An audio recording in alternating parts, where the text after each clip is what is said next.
Good Mayid. Hope you're all doing well. We are on the bottom of Mem Beis Amud Beis by the two dots, 42b3, if you're following the art scroll. Rabbi Eliezer Omer Haftach Shita Nashim. So we have Rabbi Eliezer in the Mishnah saying that when it comes to women's cosmetics, they are also included in the prohibition of chametz. Ask the Gemara, Tachshita Nashim Salkadaitach. Does it enter your mind that Rabbi Eliezer prohibits women's cosmetics? There is no chametz in women's cosmetics. So the Gemara says there is one type of women's cosmetics that does have chametz. Ela ema afti pule nashim, referring to these pastes which were used similar to waxing that is done nowadays to remove hair. So in the paste that they made, there was chametz. Damar Yehuda Marav, Benosis, all the Jewish daughters, Mem Gimel Aleph, Shigila Firkan, which reached their stage. In other words, they began to sprout hair, but they did not reach the age of puberty yet, and they were embarrassed of this hair. Keep in mind, back in the day, people were showering publicly, everyone saw each other, and so they started to have hair at a point where it was abnormal for them to have hair. So Benos Anim Toflos Samasid, the daughters of the poor would plaster the unwanted hair with lime, which apparently was very cheap. Benos Hashim Toflos Samasolas, the wealthier woman would use fine flour. Benos Malachim Shem Amar, whereas the daughters of royalty would smear themselves with oil of mar. We know by Esther, it says that she spent 6 months with this oil of mar. My Shem Amar, what is the oil of mar? Rav Huna bar Yirmiyah Amar said takas, it's called takas, okay, so which is made of balsam. Rabbi Yirmiyah bar Abba Amar Shem and Zayish Lohi Vishlish. Rabbi Yirmiyah disagrees and says it's olive oil that does not attain a third of the ripeness. In other words, it's harvested a little bit early, and that's what the oil is made out of, this type of oil. Tanya, we learned in the Bryce of Yehuda Omer, and piknon Shem and Zayish Lohi Vishlish. Piknon is oil of olives that did not attain a third of the ripeness. Why would they anoint themselves with this oil? Because it removes unwanted hair and causes the skin to glow. Okay, bottom line is, what we see from here is that at least the wealthy women who did not use the plaster, nor did they use the lime, nor did they use this oil. They would use plaster made of fine flour. That was what they used for waxing, and that is something which has chametz in it, and that's why it's not allowed to be used. Okay, Zeklal, Kol Shemimin Dagan. And the Mishnah said, we're quoting the Mishnah now, the Mishnah said that the general rule is anything that is made from a species of grain that has leavened, one transgresses the prohibitions of owning chametz if you have these things. Now, the Bryce explains, we're going to quote a Bryce now explaining what the Mishnah is trying to convey. Tanya, Amar Yehoshua, now that the Mishnah taught us that anything is made from the 5 species of grain, why do the Chachamim have to list the particular examples? In other words, the Mishnah says a rule. Anything which has from the 5 grains mixed into it, you are going to be in violation of the prohibitions. Then it goes and gives a couple of examples. Why? So the Gemara answers, so you should be familiar with them and with their names. It's very important that we know what they are, so that if you hear someone say, hey, I'm going to be using some kutach, you're like, whoa, kutach has chametz in it, even though it's mixed in, but I know that it has breadcrumbs in it, and therefore you'll be familiar with the name. And we give a story where someone, by being familiar with the name of something, was able to prevent themselves from a prohibition, and not a Pesach prohibition, but a Batzar B'chala prohibition. There was a person from Israel who went to Bavel, have a bisra b'hadeh, he was carrying meat with him. Amar lahu, he was being hosted, he turned to his host, and he said, mat kilta, could you please give me a condiment? I want to use it for my meat.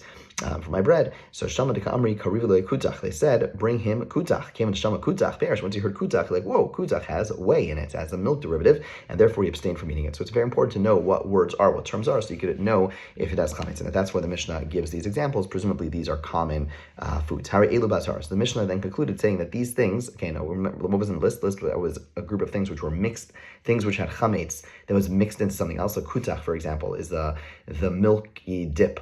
The dip that was like a dairy dip that had breadcrumbs mixed into it. That was one example. The other thing was something called chametz nuksha. Chametz nuksha is one of two things. Either it's something where the grain didn't really develop leaven properly, or it's something which is from the get-go is made in a way that even though there is leavening, it's not really edible.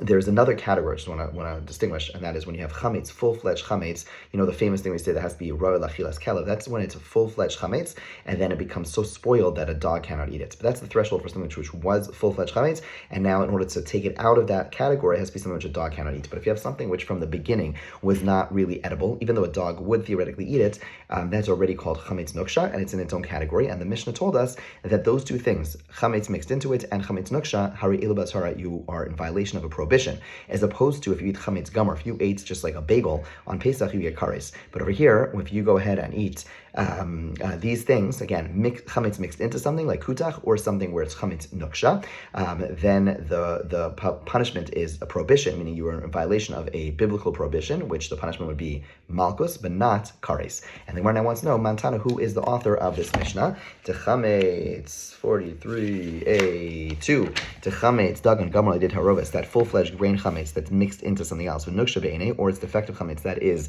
distinct, but lav, that the prohibition is that you're in violation of a prohibition. Rabbi Yehuda Rav, so we're going to see two opinions. Rabbi Yehuda says the name of Rav, Rabbi Meir, it's Rabbi Meir. The Tanya is talking on the Brisa. Siur yisaref. Siur is not seir. Seir is a term that's used in the Torah to describe sourdough. Seir, sourdough. Siur is chametz nuksha. Chametz nuksha is, again, it's chametz, which in this case, it's chametz which didn't develop properly, so it must be burnt. V'nos l'chalbo, and you give it to the dog to eat. V'ochla barbam, and you get malchus for eating it. Now this Brisa is very, very complicated. It first says that this thing has to be burnt. If it says it has to be burnt, that means you can't have any benefit from it. And then it says you give it to your dog. Giving it to your dog means you could benefit from it. Then it says the punishment is you get malchus. So what's going on? Hagufa kash, the Gemara asks, this Brisa is contradictory. Amma seri sar. First it said sior, should be burnt. Alma asr bana. Clearly it's forbidden to have benefit from it. Vadotani, then we learned in the Brisa, no slithni kabel, you give it before your dog. Alma mutar bana. Clearly you could have benefit from it. So achigamar, there's the way to read the Brisa. Sior yisar to Meir l'Rameir, to Rabbi Yehuda l'Rabbi Yehuda. Okay, so let's jump ahead a little bit. In a few days we're going to get to a Mishnah, Meretz Hashem, which tells us that Rabbi Yehuda and Rameir disagree as to what point something becomes chametz. So when dough starts to leaven, okay, so the first stage is that it becomes white. Okay, the dough surface becomes white, and then it starts to crack. And then, after it starts cracking, the cracks start intertwining with one another, okay? So Rabbi Meir says that first stage, when it starts getting white, that's already chametz nuksha. When it starts to crack, it's chametz gamor. It's full-fledged chametz. Rabbi Yehuda says, when it's white, it's nothing. It's nothing. It's not chametz at all. It's not chametz nuksha. When it starts to crack, then it's chametz nuksha.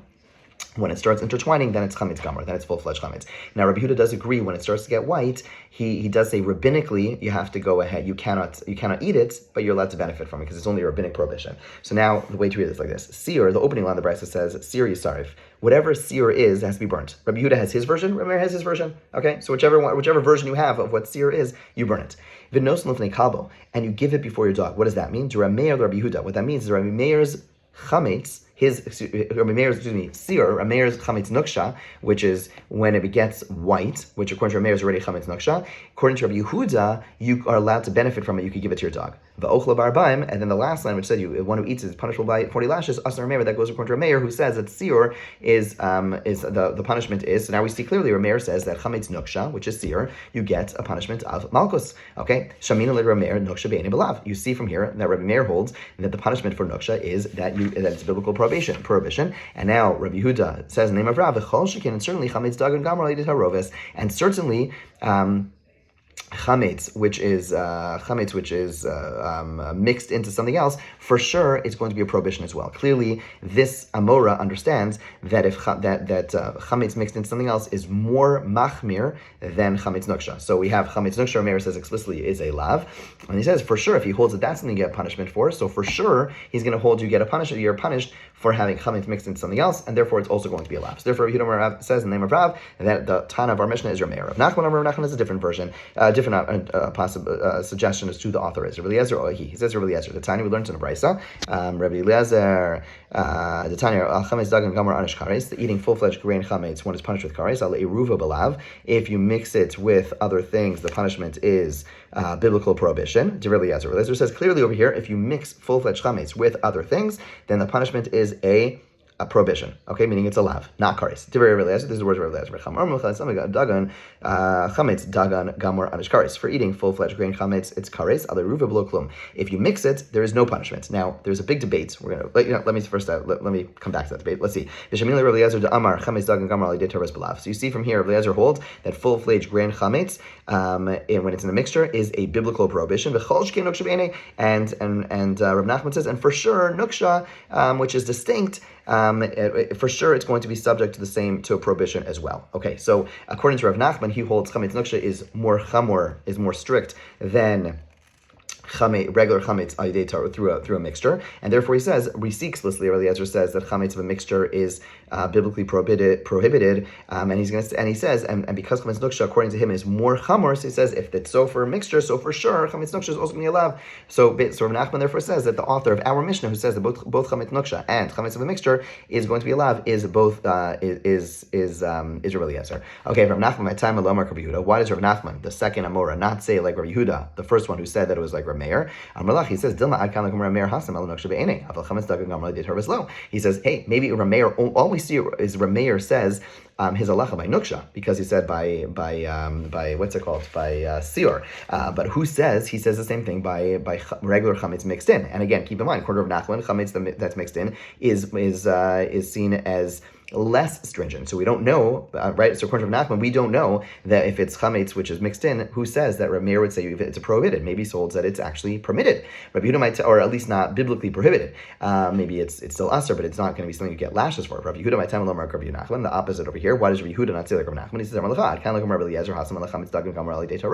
all we saw explicitly was Rav Eliezer say that full-fledged grain chametz in a mixture is a biblical prohibition. But he says nothing about nuksha. And again, keep in mind, according to Rabbi Yehuda, he holds that nuksha is something which is less stringent than a mixture. So he's going to say, so who says that he granted, Rabbi Eliezer says his halacha by a mixture, but who says he's going to say the same thing by chametz nuksha? Maybe he'll hold that there is no, that it's not something which is not a prohibition. Okay, now we bring a support for Rabbi Yehuda. Tani kavasi Rabbi Yehuda, kol machmetes lo sochelu. Anything that's been leavened you shall not eat.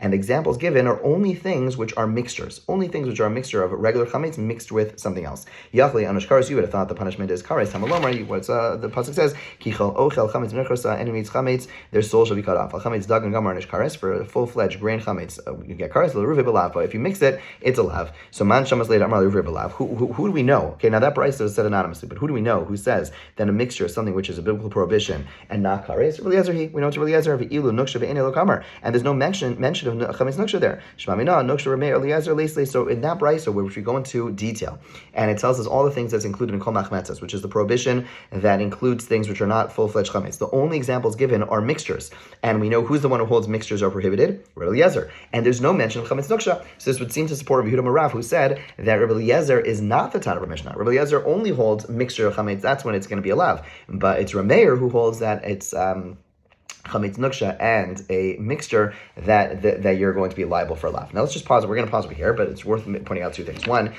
we saw in that brisa, the Chachamim disagree with Eliezer. They say that you're not in violation. There is a discussion about when they say there's not a violation, are they saying that there's no prohibition whatsoever? Are they saying it's asur midrabanan? So this is a matter of very important discussion because we have a lot of cosmetics, shampoos, lotions, things which deodorants, things like that, which have chametz nuksha. There are chametz which is not really edible.